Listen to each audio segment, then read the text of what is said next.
Now we have a showing artist talk with Emma and Louise, who are working on Louise at the Corner store, which has been happening in the supper room. I guess I'll just hand over to you. Yeah.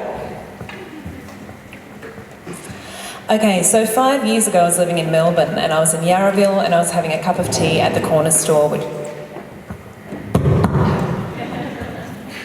Hello? Yes, I've heard that happens. I was sitting there and this woman, Louise, came over to me and asked me if I'd like to join her while she had her cup of tea, and I said yes. So we sat and we talked for an hour or so, and we decided after that to exchange phone numbers because we were going to go and see a theatre show together, because how great would that be, two complete strangers going and doing something together? It never happened. But I never deleted the number from my phone. Now, probably about 3 months ago, as I was clearing out a lot of things from my life, I thought I'd clear out my contacts list. That friend is gone, that friend can stay, I don't know that person anymore, who is Ian? And I had Louise at the corner store, and I remembered Louise at the corner store. I remember one story about Louise at the corner store, not what she looked like, but that she worked at the ANZ Bank part-time in the inbound call line. And I found this interesting because she said most people thought it was a pretty shit job, but she thought it was pretty okay because she knew every answer to every question that anyone had for her, and that feeling of knowing the answer was pretty good. So I felt like Louise had this little key to happiness for me, that I kept retelling people about this woman that I met who told me this story about the ANZ. That's the only thing I can remember. On impulse, I rang Louise. Louise, do you remember me? No, who are you? I explained that we'd had a cup of tea 5 years ago at a cafe in Melbourne. She said, oh, okay. And then I rang her back and said, would you like to come and maybe do an arts project with me in Adelaide? You'd have to come and stay here for the long weekend. And she said, I would definitely think about it. And it happened. And here she is, and we met on Saturday, re-met on Saturday for the first time. We haven't had any contact in between there and then. I've let Vitals handle all communication, so I had no idea really who she was. And there she is. She also told me, don't look up anything about me. And when I've told people this, that I'm naively going to Adelaide, they said, have you looked up anything about Emma? And I said, no. She said, don't look her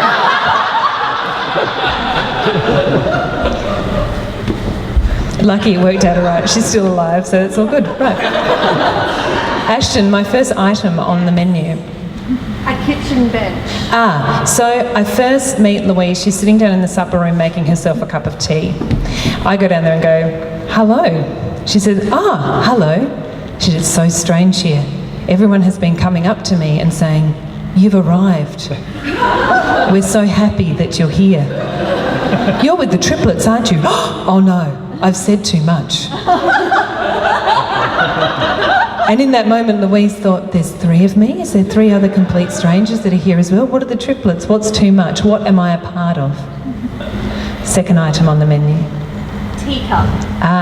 Teacup. So I wanted to reiterate the story of the ANZ Bank. So I'm curious about this woman because I think what has happened to her in the last 5 years? Has something changed? Has she still gone along this same track of happiness, or has there been a glitch? Next item on the menu. Telephone. Telephone. So, of course I asked Louise about the ANZ Bank and if she is still working there. She said, well, that didn't end so well.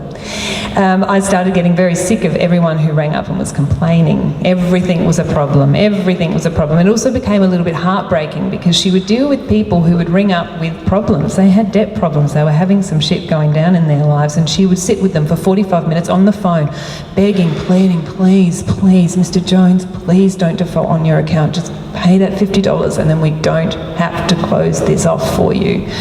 So that became quite an event for her. So she left. And she decided to go somewhere to another call centre where people were ringing up because they were happy. So she did.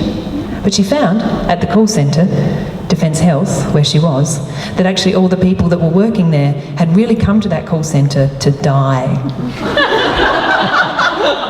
Essentially, they may have been fabulous on the phone. They were warm, they were friendly. There was this guy who was just kind of like Jack Nicholson. And he'd be on the phone with this voice going, oh, hello, it was sort of rich and wedding, but there was nothing interesting about that man. And there was nothing together about his life. But over the phone, they could be this person that was together and helpful and completely full, but actually their lives had so little in them, and they were mean and a little bit unhappy, and she had to leave. Next item on the menu. Plastic toy. Whilst looking after a group of children in a childcare centre, there was one little boy who, when everyone went to have a sleep, he was kept awake.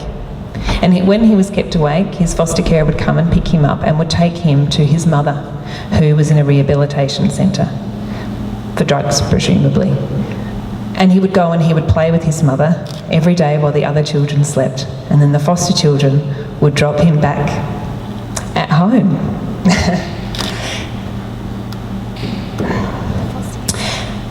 The foster carers were a gay couple, very loving and very caring towards this child. And the process had gone far enough that they were considering adoption of this boy.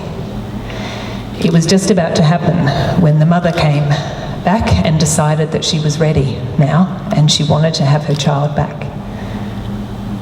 And for the first time, Louise wondered, just had a question mark. Is necessarily the biological person, the parent, the mother, the father, the best person to look after their child? When there was this beautiful couple with a lot of love to give that were just so ready.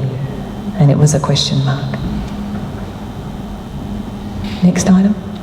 Backpack. Whilst travelling in Germany with somebody who, after a few days, seemed to not like anything at all about Louise, said to her, "You don't stand for anything." She was so deeply, deeply hurt by a comment like that. Someone just came out and said, "You don't stand for anything." But she didn't get angry. She wrote it on a piece of paper because she felt that it was true. I don't know myself, and I'm going to find out. And then it began.